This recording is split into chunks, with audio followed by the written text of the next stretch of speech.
नमस्कार, मैं हूं अंजलि इस्टवाल और हमारे इस खास कार्यक्रम में आपका स्वागत है जिसमें हम आपको बताते हैं कि कोरोना वायरस से जुड़ी हुई कौन सी खबर सही है, कौन सी गलत है और अफवाह है। आज हम चर्चा करना चाह रहे हैं जो मौतों का आंकड़ा अचानक से, कल के अगर आप आंकड़ों को देखें, जो अचानक से बढ़ा हुआ नजर आया, 6000 के पार हो गया। उसके पीछे वजह यह थी कि बिहार में ऐसी मौतों के आंकड़ों को जोड़ा गया जो पहले गिने नहीं गए थे। ये सब तब हुआ जब हाईकोर्ट की तरफ से दखल दिया गया। तो क्या हमारे देश में, बिहार ही नहीं दूसरे राज्यों में भी मौतों को लेकर गिनती कम हो रही है? अगर ऐसा हो रहा है तो क्यों हो रहा है? दरअसल कई बार घरों में कोरोना मरीजों की मौत हो जाती है तो उनकी गिनती नहीं हो पाती क्योंकि टेस्ट नहीं पहुंचे हैं, तो गांव-गांव तक नहीं पहुंच पाए हैं, या टेस्ट नहीं हो पाता है अगर अपनी वजह से, तो भी वो गिनती नहीं हो पाती है। टेस्ट और इलाज के अभाव में मौतों का रिकॉर्ड नहीं किया हो पाता है, जिसकी वजह से आंकड़ों में हेर-फेर हो जाता है।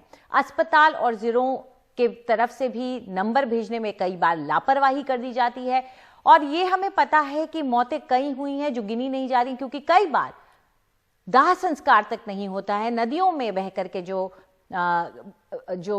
लाशें आती हैं उससे पता चलता है कि ये मौतें हुई हैं, लेकिन इन्हें गिना नहीं गया है। कई ऐसे राज्य हैं जिनमें ये देखा जा रहा है कि आंकड़े जो सरकारी हैं वो अलग हैं और जो शमशानों में जितने शव जलाए जा रहे हैं वो कहीं ज्यादा है। इस पर चर्चा करने के लिए हमारे साथ डॉक्टर हरीश गुप्ता जुड़ गए, जो कि मेंबर हैं सेंट्रल काउंसिल फॉर हेल्थ के भारत सरकार के, और डॉक्टर हरजीत भट्टी जुड़ गए हैं जो कि प्रेसिडेंट हैं progressive medicos and scientist forum के। हमसे बात करने के लिए शुक्रिया आपका। डॉक्टर गुप्ता, शुरुआत आपसे करना चाहेंगे। क्या वजह रह जाती है, चाहे ये जानबूझ के न किया जा रहा हो, लेकिन कभी कभार परिस्थितियां ऐसी होती हैं कि कुछ मौतें रजिस्टर नहीं हो पाती हैं, तो क्या वजह रह जाती है जिसकी वजह से कुछ मौतें छूट जाएं सरकारी आंकड़ों से? देखिए, मेरी आवाज सुन पा रहे हैं आप? हाँ जी। हाँ, देखिए, हमारी बहुत सारी करीब 60-70% हमारी जो देश की आबादी है वो गांव में रहती है। तो मुझे ऐसा लगता है कि अभी जो कोविड के टाइम में जो विलेजेस के अंदर, जो गांव के अंदर डेथ होती रही है कोविड की, एक तो उनको प्रमाणित नहीं कर पाते बहुत सारे लोग कि ये जो डेथ हुई है वहां टेस्ट नहीं हो पाया और डायग्नोज नहीं हो पाया कि ये कोविड से डेथ हुई है, और उनका डाटा भी जो अधिकारी होते हैं उसमें जिले के अंदर उन तक नहीं पहुंच पाता। तो एक मेजर वजह रहती है जिस वजह से डाटा कंप्लीट नहीं होता। जो कुछ लोग और होम आइसोलेशन में हैं, जो गांव के अलावा छोटे शहरों के अंदर हैं, उनका भी ये डाटा प्रमाणित होने के दोनों ही कारण ऐसे पता लगते हैं कि उनके टेस्ट नहीं हुए तो उनके पास टेस्ट रिपोर्ट नहीं कि डेथ कोरोना से हुई है, डॉक्टर के द्वारा उसको सर्टिफाई नहीं करा जाता और उसके बाद वो प्रॉपर अधिकारी तक पहुंच नहीं पाते। तो ऐसा मुझे लगता है कि कुछ ऐसे कारण हैं जिस वजह से ये डिस्क्रिपेंसी कई शहरों में देखी गई है, और जैसे महाराष्ट्र के अंदर और भी स्टेट्स के अंदर इवन हाई कोर्ट्स को हमारे इसमें दखल देना पड़ा है कि जो डेथ्स हैं कोविड की उसका सही से ऑडिट हो। इसकी बहुत ज्यादा इंपॉर्टेंस है। देखिए, अगर हमें कोई भी फ्यूचर प्लानिंग करनी है इसके बारे में कि कोई थर्ड वेव आ जाए, वहाँ किस तरह का हेल्थ केयर स्ट्रक्चर है और किस तरह से उसको ऑगमेंट करना है, इसके लिए उसकी प्रॉपर ऑडिटिंग और प्रॉपर जो उसका डाटा आना बहुत जरूरी है। और मुझे लगता है कि अगर हम बिहार की बात लें तो वहाँ कुछ ऐसा डाटा जो रिवाइज हुआ, वहाँ शायद 3950 जो डेथ्स थी वो प्रॉपर ऑडिटिंग के बाद वहां पे अपडेट हुआ। तो इट इज बेटर कि अगर चाहे वो उसको बाद में अपडेट करें, लेकिन इन डेथ्स का प्रॉपर ऑडिट होना चाहिए जिससे फ्यूचर जो हमारी स्ट्रेटजीज हैं कंटेनमेंट जोन के बारे में, वैक्सीनेशन के बारे में, वो प्लान हो सकें। तो ये सभी स्टेट्स को इसका प्रॉपर ऑडिट करना चाहिए और इसके लिए हमें हाई कोर्ट्स की इंटरवेंशन की जरूरत नहीं पड़नी चाहिए। जी, डॉक्टर भट्टी, ये पहली बार नहीं है कि ये बात सामने आई है, बल्कि हम पिछले साल से जब इस पे सवाल नहीं भी उठ रहे थे, पहली वेव में भी हमने एक कार्यक्रम किए थे जिसमें हम कह रहे थे कि जरूरी है कि हम कहीं ना कहीं ये जानने की कोशिश करें कि कहीं मौतों का आंकड़ा, अगर आप पिछले 5 साल के मौतों के एवरेज को देख लीजिए और फिर आप 2020 और 2021 के एवरेज मौतों के आंकड़े को देख लीजिए, औसतन अगर वो बहुत ज्यादा बढ़ता दिख रहा है तो कहीं ना कहीं उसमें हमें गौर करना पड़ेगा। तो शायद इस वेव में नहीं, पिछली वेव में भी कई ऐसी मौतें होंगी जो रजिस्टर नहीं होंगी। आप क्या मानते हैं?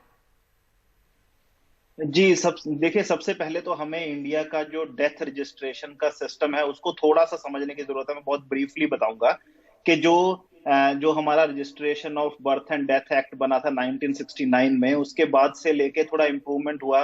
2012 का जो सैंपल सर्वे हुआ है उसमें बताया गया कि ऑलमोस्ट 70% डेथ्स जो है वो रजिस्टर हो रही हैं। और जो अभी 2018 का जो सिविल रजिस्ट्रेशन सिस्टम ने जो अपनी एनुअल रिपोर्ट निकाली है उसमें ये बताया गया कि ऑलमोस्ट 86% डेथ्स जो हैं वो रजिस्टर हो रही हैं। तो पहली बात तो ये कि 14% तक डेथ्स तो वैसे भी इंडिया में रजिस्टर नहीं हो पाती हैं। उसमें जो इंपॉर्टेंट स्टेट्स हैं जैसे कि बिहार हो गया, यूपी हो गया, बिहार में डेथ रजिस्ट्रेशन वैसे भी बहुत पुअर है। ऑलमोस्ट 37% के आसपास ही डेथ रजिस्टर हो पाती हैं। ये जो सीआरएस की 2018 की रिपोर्ट है उसमें बताया गया है। और यूपी में अराउंड 50% के आसपास डेथ्स जो है वो रजिस्टर होती हैं। तो पहली बात तो ये कि डेथ्स ऑलरेडी उनमें बहुत कम रजिस्टर होती हैं। दूसरी चीज, एक इंपॉर्टेंट कॉन्सेप्ट है, वो है medical certification of the cause of death, कि अगर डेथ हो गई है तो उसका कारण क्या है डेथ का, उसको पता करना।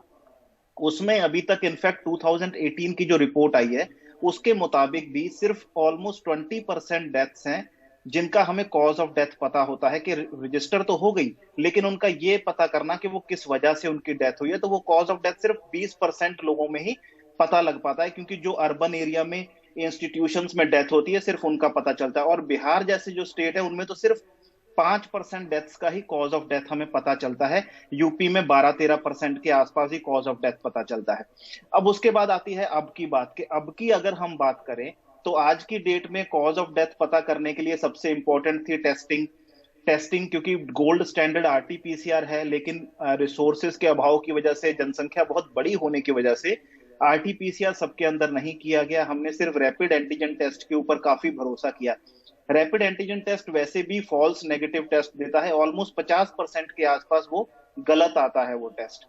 तो ये एक बहुत बड़ा कारण है कि बहुत सारे तो ऐसे पेशेंट है जिनके अंदर रैपिड एंटीजन टेस्ट किया गया, उनकी डायग्नोसिस नहीं हो पाई।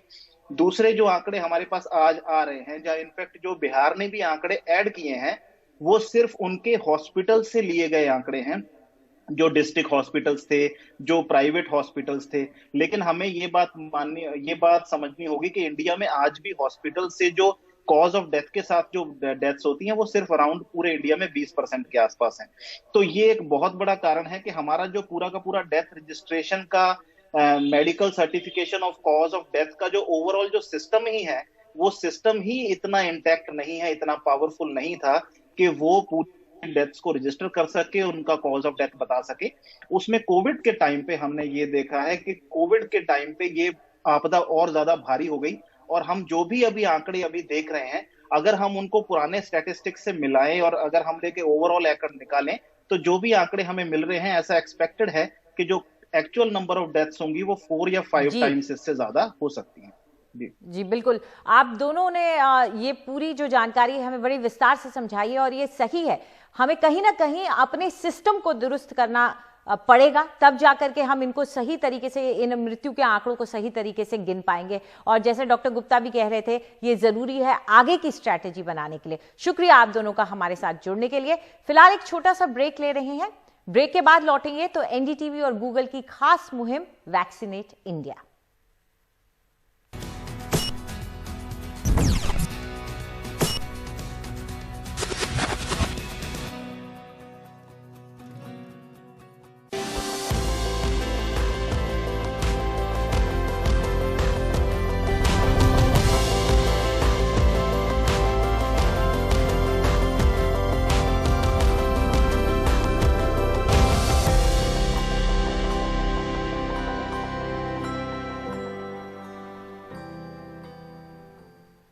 एनडीटीवी और गूगल की खास मुहिम वैक्सीनेट इंडिया में आपका स्वागत है।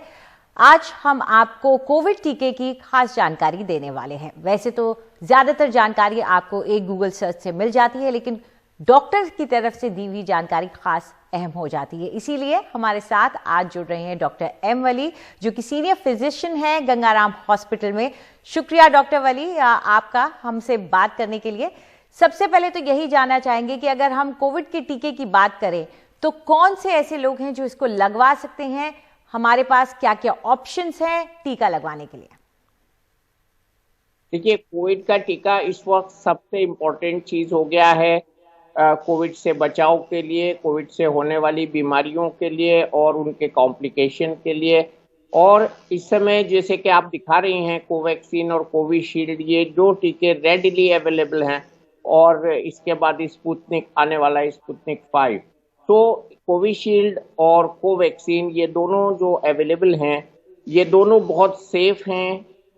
हमारे देश में बना हुआ कोवैक्सीन है, टोटली इंडिजिनस है। और कोविशील्ड जो है, इसकी टेक्नोलॉजी बहुत सेफ है, जो कि सारा गिलबर्ट की लैब में यूके में डेवलप हुई है।